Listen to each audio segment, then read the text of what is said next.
संदीप जी, आपसे सवाल मेरा अब ये है कि अब देखिए, जिस तरह से चीन की विस्तारवादी नीति है उससे हर कोई परिचित है, और सीपैक की अगर बात आती है तो पीओके के कई इलाके भी उसके अंतर्गत अब आते हैं। बलूचिस्तान के विद्रोह की अगर मैं बात करूं तो जो चीन की विस्तारवादी नीति है उससे भारत को आगाह भी ये ओपन लेटर करता हुआ नजर आता है। देखिए सोहन जी, आप चीन की बात करें या आप अमेरिका की बात करें, अमेरिका के आज फौजी वेनेजुएला के अंदर उतरे, वहां के राष्ट्रपति को और उनकी वाइफ को उन्होंने पकड़ लिया। क्या हिंदुस्तान ये काम कर सकता है? अगर हम ये काम कर सकते हैं, मुनीर को भी उठा के लाओ, शहबाज शरीफ को भी उठा के लाओ, उनको मारो दो दुकान पे और जहां मर्जी अपना झंडा गाड़ दो। क्या वही मैं आपसे कह रहा हूं, क्या ऑक्युपाइड कश्मीर हमने ले लिया है? क्या हमने तालिबान, जहां पे वो तालिबान था एक आतंकवादी संगठन, अफगानिस्तान की सरकार चला रहा था, क्या हम उनके कान पे मारकर अपना जहाज छुड़ा करके लेकर के आए थे? या बांग्लादेश जो एक छोटा सा देश है, वहां पे हमने अपने मंदिर और अपने लोगों को हिफाजत सेफ कर दिया है? क्या हमने कहा कि तुम्हारे कान पे मारेंगे या तुम्हारे बांग्लादेश को मिटा देंगे, हम इतने ताकतवर हैं?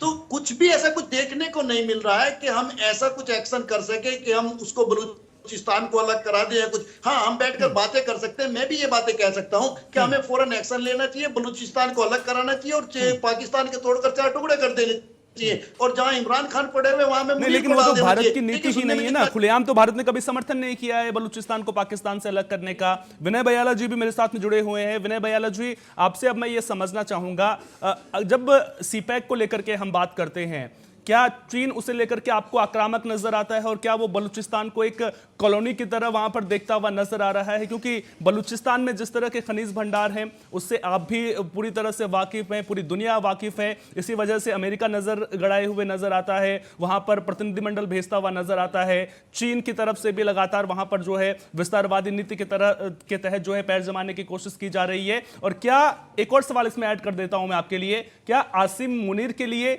करियर डिफाइनिंग फेल्योर ये साबित हो सकता है, जिस तरह से विद्रोह अब बलूचिस्तान में तेज होता हुआ नजर आ रहा है?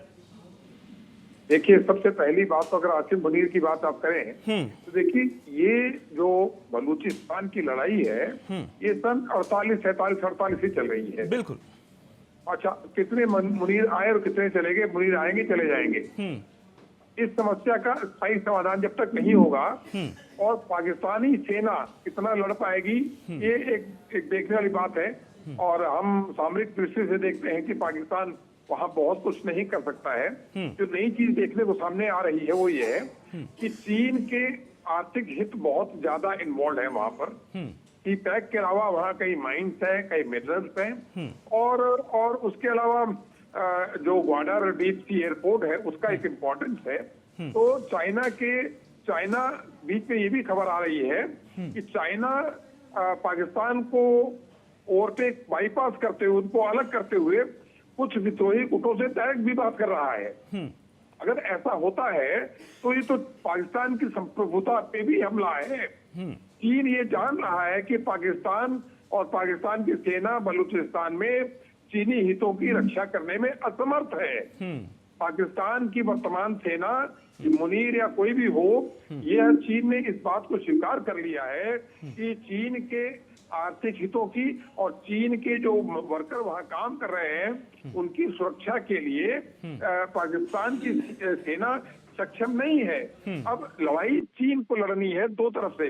अपने मौजूदा रिसोर्सेज जो वहां पर है, जो उसके आर्थिक हित हैं, उनको सुरक्षित रखना, और वो भी बलूचियों को बहुत ज्यादा नाराज नहीं करना चाहता है।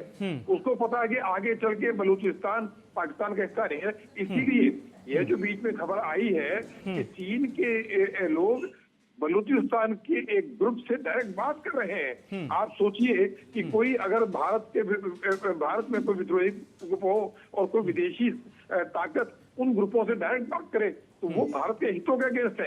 इसी प्रकार अगर चीन बलूचिस्तान के अंदर कुछ ग्रुपों से डायरेक्टली बात कर रहा है, वो पाकिस्तान को नजरअंदाज करके कर रहा है। वो पाकिस्तान के लिए एक शर्म की बात है कि जिस व्यक्ति को, जिस देश को आप अपने देश में लाए हैं, संसाधनों का दोहन करने के लिए लाए हैं, पाकिस्तान, देखिए अल्टीमेटली एक बार बात आती है कि भारत का रोल क्या है।